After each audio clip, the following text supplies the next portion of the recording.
بارگاہ میں ایک نابینا خدمت میں حاضر ہوئے، حضور کی بارگاہ میں ایک نابینا حاضر ہوئے اور اپنی بینائی کی شکایت کی۔ حضور نے فرمایا صبر کرو، دعا کرتا ہوں۔ فرمانے لگے حضور کوئی ہاتھ پکڑنے والا نہیں ہے، ٹھوکریں کھاتا ہوں، آپ دعا فرما دیں یہ بینائی واپس آ جائے۔ اچھا، آپ نے فرمایا چلو ایسا کرو، وضو کرو اور یہ دعا پڑھو جو دعا میں نے دی ہے۔ میں نے کئی لوگوں کو بتایا جن کی بینائی ختم ہو گئی تھی، جن کی بینائی تھوڑی ہو گئی تھی، جن کی بینائی ختم ہو رہی تھی، جن کا آنکھوں کا نور ختم ہو گیا تھا، پھر میرا ایک وجدان تھا، اس وجدان پہ میں کامیاب ہوا۔ میرے دل میں ایک دفعہ ایک بات آئی، میں نے کہا دل کی روشنی جس کی ختم ہو جائے اس کے لیے بھی یہ نسخہ کام کرے گا۔ حکیم ہونا، حکیم ہم لوگ کیا کرتے ہیں، کہتے ہیں فلاں بیماری پہ نسخے نے کام کیا۔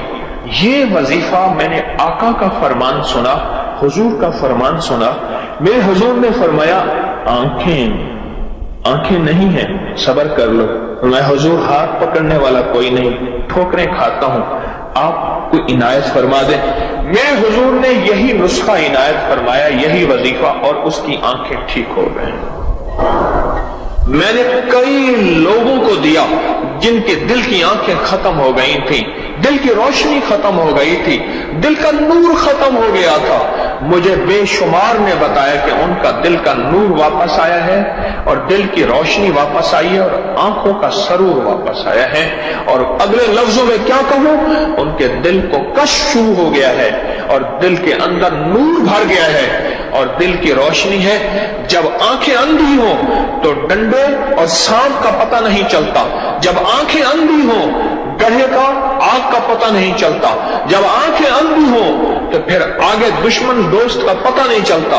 اس طرح جب دل کی آنکھیں اندھی ہوتی ہیں پھر یہ پتہ نہیں چلتا کہ میری آخرت برباد ہو رہی ہے یا خراب ہو رہی، اور مجھے اس میں خیر ہے یا شر ہے، اور میری شادیوں میں ہر وہ کام کر رہا جس میں کملی والے ناراض ہیں، اور غمیوں میں پھر جب آنکھیں اندھی ہوتی ہیں پھر شریکوں کو دیکھتا ہے، رشتہ داروں کو دیکھتا ہے، دوستوں کو دیکھتا ہے، دل کے شوق پورے کرتا ہے، پھر کملی والے کی نظر کو دیکھ کے حیا نہیں آتی۔ جب دل کی روشنی آ جاتی ہے پھر کملی والے کو دیکھتا ہے، حیا آ جاتی ہے، پھر آنکھیں بھی چھپ جاتی ہیں اور سارے تدبیریں، سارے رواج، سارے شوق ٹوٹ جاتے ہیں۔ میں نے تو کئی لوگوں کو دیا یہ نسخہ، یہ فضائل درود، فضائل حج سے بتا رہا ہوں میں، صفحہ نمبر 165 ہے، حضرت شیخ الحدیث کی لکھی ہوئی کتاب ہے، اور مشکلات کے لیے انوکھی چیز ہے۔ کوئی مشکل ہو، کوئی مشکل ہو۔ مسجد نبوی شریف میں پاکستان کا ایک بہت بڑا افسر تھا، میں نے اعتکاف کیا آخری عشرے کا مسجد نبوی میں، تو اعتکاف کے دوران انہیں پتہ چلا کہ طارق جو ہے وہ فلاں ستون کے ساتھ بیٹھا ہے، کوئی غالباً 18-19 سال پرانی کی بات ہے۔ تو میرے پاس آئے، مجھے تعارف کرایا، کہنے لگا بہت مشکل میں ہوں، اس وقت کی حکومت تھی، بہت اس حکومت کے زیر اعتاب ہوں، اس وقت کا اقتدار جو تھا، اور مجھے بہت مشکل میں ہوں، بس میں نے آخرکار مدینہ کا رخ کیا ہے، اس کے علاوہ مجھے کوئی منزل اور راستہ نہیں ملا، تو میرے لیے دعا کریں۔ میں نے کہا یہاں حضور کے روضے کی طرف اشارہ کر کے میں نے کہا ان کے ہوتے ہوئے میں دعا کروں، میری کیا اوقات ہے، میری کیا اوقات ہے۔ ہاں میں آپ کو ایک چیز بتاتا ہوں، میں نے یہ وظیفہ بتایا، کہنے لگے مجھے لکھ کے دے دیں، میں نے لکھا اور یہ دیا، اور میں نے عرض کیا 2 نفل پڑھے اور گڑ گڑا کے یہ دعا مانگے، یا محمد انی اتوجہ بک، یا محمد انی اتوجہ بک الی ربک ان تقضی حاجتی۔ جب لفظ حاجتی بیان کریں تو دل میں اپنی حاجت بیان کریں، اپنا مسئلہ بیان کریں، اپنی مشکل بیان کریں، اپنی الجھن بیان کریں، اپنے مسائل بیان کریں۔ اللہم انی اسألک واتوجہ الیک بنبینا محمد صلی اللہ علیہ وسلم نبی الرحمہ، یا محمد، سونا آپ تو محمد ایسے ہیں رحمت والے نبی ہیں، آپ کے در سے آ کے خالی جائے کوئی، یہ ہو سکتا ہے ہمیں بھی کوئی عنایت فرمائے۔ یا محمد انی اتوجہ بک، سند کے ساتھ، حدیث کی سند کے ساتھ یہ واقعہ موجود ہے، یہ غیر مستند حدیث نہیں ہے، کوئی گھڑا گھڑایا واقعہ نہیں ہے، کوئی قصہ نہیں ہے۔ آگے سنیں، وہ نابینا آئے ایسے کہ جیسے ان کی آنکھیں آج تک ضائع ہی نہیں ہوئی تھیں، ایسے ان کی آنکھیں ٹھیک ہوگی۔ اور اس سے آگے فرمایا کہ علامہ فرماتے ہیں یہ قصہ عثمان بن حنیف کے فہم سے استدلال میں ہے کہ وہ حضور کی خدمت میں حاضر ہوئے، اور یہ صرف ان کے ساتھ مخصوص نہیں سمجھنا چاہیے کہ اس دور کا قصہ تھا، اس دور کا واقعہ تھا، دور گیا واقعہ گیا، نہیں، فرمایا قیامت تک اس کا فیض چلتا رہے گا، حضور کے وسیلے سے یہ فیض قیامت تک چلتا رہے گا، اور قیامت تک امت کو یہ نفع ملتا رہے گا۔ مجھے کئی بزرگوں سے اس فیض کی اجازت ہے، میں نے ایک دفعہ عمل کیا تھا، شیخ عبد القدوس گنگوہی رحمت اللہ علیہ بہت بڑی ہستی، صدیوں پرانے گزرے ہیں، میں نے ان کو خواب میں زیارت کی، میں نے ان سے اس عمل کی اجازت مانگی تھی، مجھے انہوں نے اس عمل کی اجازت دی تھی۔ اس ویڈیو کو لائک اور شیئر کریں، اب کریں یوٹیوب چینل کو سبسکرائب کریں اور روزانہ زیادہ سے زیادہ سبسکرائب کروائیں، آپ دوسروں کے لیے صدقہ جاریہ بنیں گے، اللہ پہلے آپ کے دکھ ڈالے گا۔ میں نے سورۃ توبہ کی آخری دو آیات لقد جاءکم رسول کے آخر تک، آخری دو آیتیں کو بہت فائدے کچھ بتائے تھے۔ ایک کمال اس کا وہ بتاتا ہوں جس کے اندر حفاظت ہے اور روٹی ہے، رزق ہے۔ اس کا ایک واقعہ عرض کرتا ہوں میں آپ سے، اور وہ سنیے گا غور سے۔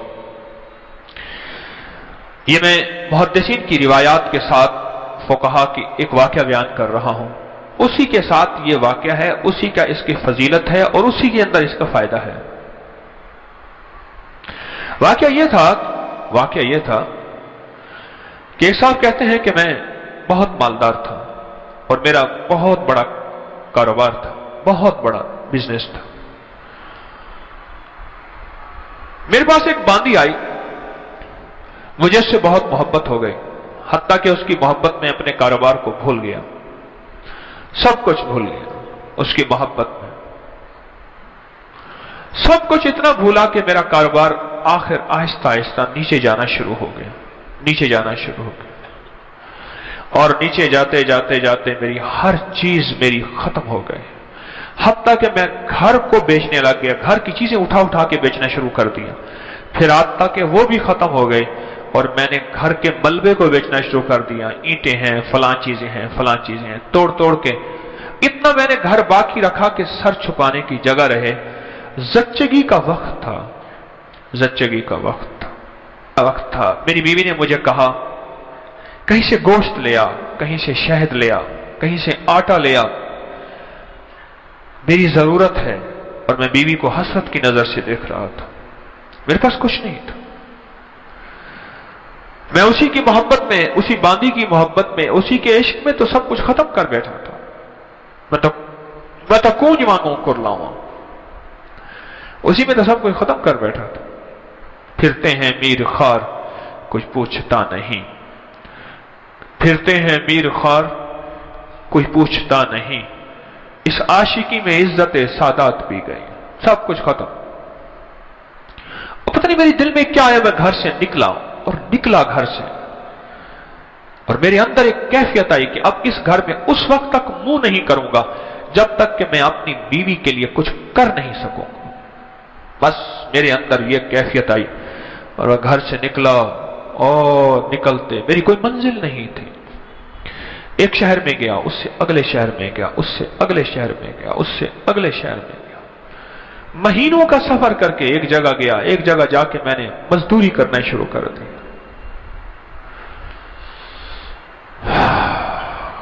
کہا کہ میں ایک مالک کے گھر گیا، اس کا گارا اٹھانا تھا، اینٹیں بنانی تھی، گارے سے اینٹیں بنانی تھی، اس کے گھر کا کام کرنا تھا۔ وہ تھا کوئی درویش، ایسے دیکھ کے مجھے کہنے لگا، بیوی کو گوشت، شہد، آٹا تو دے آتا، ایسے چھوڑ کے آ گیا۔ اچھا تیرا اللہ پاک तेरी हिफाजत करेगा। तू ऐसा कर, तू लक़द जाअकुम पढ़ता रहना, तेरे काम बन जाएगा। कहा कि उसकी बात से मुझे लगा तो झटका कि ये बीवी वाला वाकया, ये आटे वाला वाकया, ये गोश्त वाला वाकया तो मुझे पता है, और मैं अपनी बीवी की जरूरियात में मारा हुआ हूं और थका हुआ हूं, इसको कैसे खबर है? इसको तो पता नहीं। उसकी इस बात ने मुझे चौंका दिया, हिला दिया। मैं मजदूरी की चला आया, फिर मैं कभी कभी ये पढ़ता रहता था, उसकी बात याद आती तो पढ़ता रहता था। साल गुजरते गए, गुजरते गए, गुजरते गए। जब साल गुजर गए, एक रिवायत में यह वाकया सिर्फ बगैर लक़द जाअकुम के है, और एक रिवायत हदीस की नहीं, वाकये की रिवायत। एक रिवायत में सूरत तौबा के साथ है। तो ये हालात गुजरते गए, दिन रात गुजरते गुजरते गुजरते साल गुजर गए, 20 साल गुजर गए, और मैं मालदार हो गया, बहुत मालदार हो गया। मेरे जी में आया कि अपने बाकी जिंदगी का वक्त अपने वतन में जाके गुजारूं। बूढ़ा हो गया था। मैं आया तो रास्ते में मुझे कज़ाक मिले, डाकू मिले, और उन्होंने मेरा सब कुछ छीन लिया, और मेरे तन के कपड़े थे, मेरा हर सब कुछ खत्म हो गया। अब फिर वही फकीर का फकीर, खाली का खाली।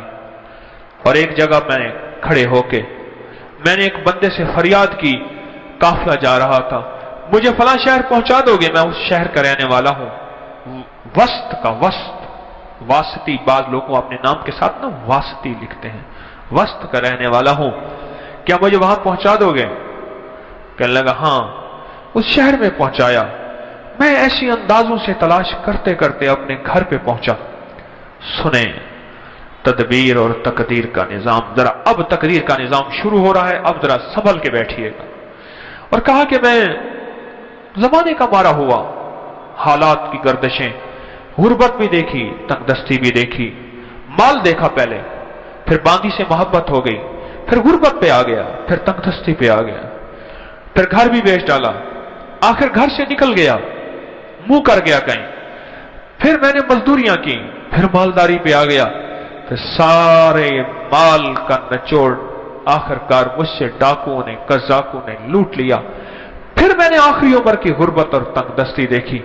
अब इन्हीं जिंदगी की कैफियतों में बीवी मर गई होगी, वो बच्चा पता नहीं पैदा हुआ होगा या नहीं हुआ होगा, ना मालूम क्या हाल होगा, क्या वाकयात होंगे।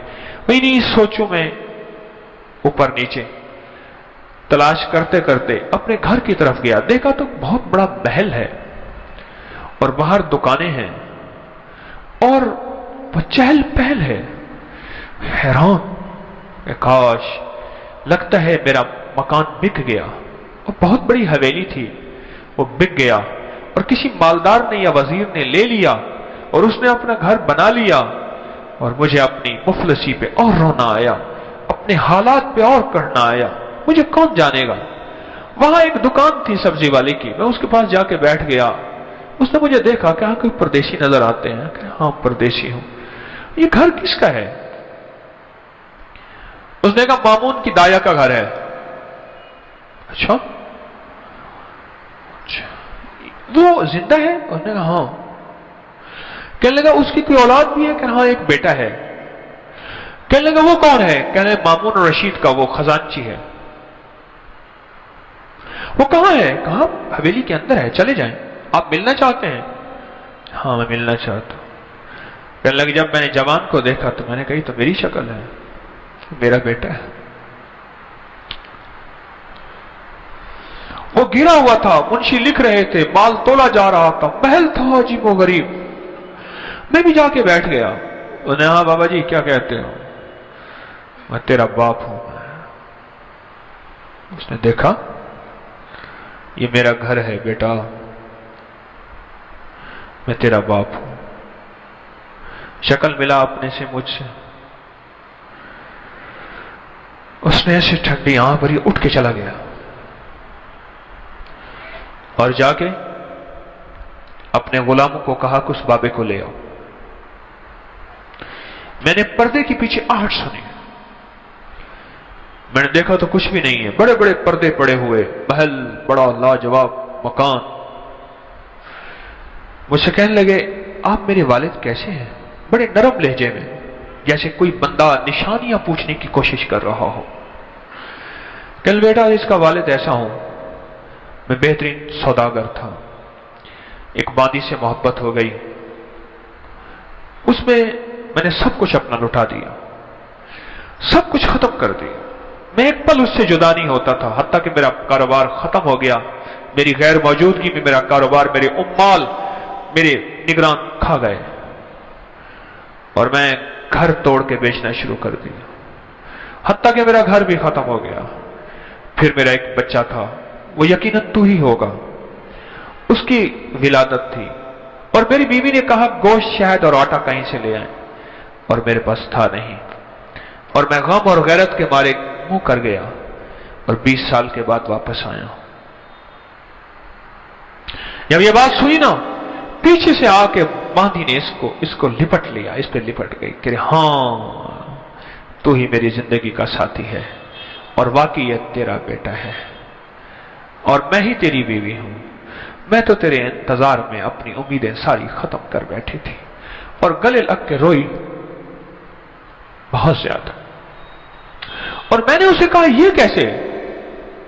कहा, पता नहीं कोई दुआ थी, तू करके गया था, क्या था? मामून पैदा हुआ, किसी का दूध नहीं पीता था। अमीन जुबैदा का बेटा था, याद रखिएगा। मामून बांदी का बेटा था, अमीन और रशीद जुबैदा का बेटा था। अमीन और रशीद जुबैदा से था और मामून और रशीद बांदी से था। जब मामून पैदा हुआ तो मां का दूध नहीं पीता था। उस वक्त की जितनी खवातीन के बच्चे हुए थे, सबको बुलाया गया कि सबके सीने में दूध था कि शायद उनका दूध पी ले। उसने किसी का दूध नहीं पिया। दुआएं काम आ रही हैं, जरा गौर से सुनिएगा। तकदीर गालिब हो रही है, इसमें रोजी है, इसमें हिफाजत है, इस आयत में बरकत है, इस आयत में किफायत है, इस आयत में किफालत है, इस आयत में गैबी निजाम वाबस्ता है, गैबी निजाम है इस आयत में। उम्मीद है आपने पिछले दर्स से अब तक इस आयत को याद कर लिया होगा। जिनको याद नहीं, जिनको मेरी तरह याद है, मैं भी जेर जबर ठीक करूं, आप भी करें। उम्मीद है आपने याद कर लिया हो। और कहा, फिर मुझे बुलाया गया और जब मैंने मामून को दूध, तो मामून ने दूध पीना शुरू कर दिया। बस एक पल में मेरी हैसियत शाही दाइया की बन गई, मेरी हैसियत शाही हो गई। गुर्बत की मारी, तंगदस्तियों की मारी, एड़ियां रगड़ रगड़ के बच्चा जाना था। अब मेरा बच्चा भी मामून के साथ पल रहा और मैं भी बादशाह हारून के घर में पल रही, क्यों हारून के बच्चे को दूध की जरूरत है और मेरे बगैर दूध मिलता नहीं। एक तरफ से अपने बच्चे को दूध पिलाती थी, एक तरफ से मामून को दूध पिलाती थी। शाही ताकत में मेरा बच्चा भी पलता गया, मैं भी पलता गया, मेरा बच्चा भी पलता गया, मैं भी पलता गया, बढ़ते बढ़ते बढ़ते, हत्ता कि ये सारा महल वही है, ये सारा ताज और सारा तख्त ये वही है कि मामून किसी का दूध ही नहीं पीता था। वो दूध का पिलाना मेरे नसीब में आया और मेरे नसीब के पीछे क्या था? क्या तेरे नसीब के पीछे था, लक़द जाअकुम रसूलुन मिन अनफुसिकुम अज़ीज़ुन अलैहि मा अनित्तुम हरीसुन अलैकुम बिल मुमिनीना रऊफ़ुर रहीम फ़इन तवल्लौ फ़कुल हस्बियल्लाहु ला इलाहा इल्ला हुवा अलैहि तवक्कलतु व हुवा रब्बुल अर्शिल अज़ीम। ये था। मैं खाली हो गया, खाली गया था और खाली आया, बड़ा कमाया। खाली होके खाली आया, जब आया तो अपने घर को भरा पाया। ये तकदीर है और ये तदबीर है। इसने तो कहा था कि मैं गैरत है मुझे, मैं कुछ ना दे सका, हैरत है मुझ पे, मैं कुछ ना दे सका, निकल जाऊं यहां से और निकल के जाके अपनी नस्लों के लिए कुछ कमा के लाऊं, कमा के लाऊं। बस सारी कमाई डाकू ले गए, इसकी सारी तदबीरें उल्टी हो गई और अर्शी सारी तदबीरें कामयाब हो गई। मेरा अल्लाह कहता है मेरे बंदे मैं किसी का एहसान नहीं रखता, मैं किसी बंदे का एहसान लौटाता हूं। तूने मेरा नाम पढ़ा है और मेरे हबीब के ऊपर तूने इतनी बरकत वाला नाम, ये दुनिया की सबसे बड़ी नात है, कुरान की नात है, वज़्ज़ुहा नात है, वल्लैल नात है, या अय्युहल मुदस्सिर नात है, या अय्युहल मुज़म्मिल नात है, मेरे मदीने वाले की शान है, शान है। और ये सबसे बड़ी नात है, लक़द जाअकुम रसूलुन मिन अनफुसिकुम अज़ीज़, ये नात है मेरे मदीने वाले की शान है, ये नात है। नस्लों में रिस्क मिलता है, नस्लों में बरकतें मिलती हैं, और नस्लों से फक्र मिटता है, फाके मिटते हैं, गुर्बत और तंगदस्ती मिटती है नस्लों से।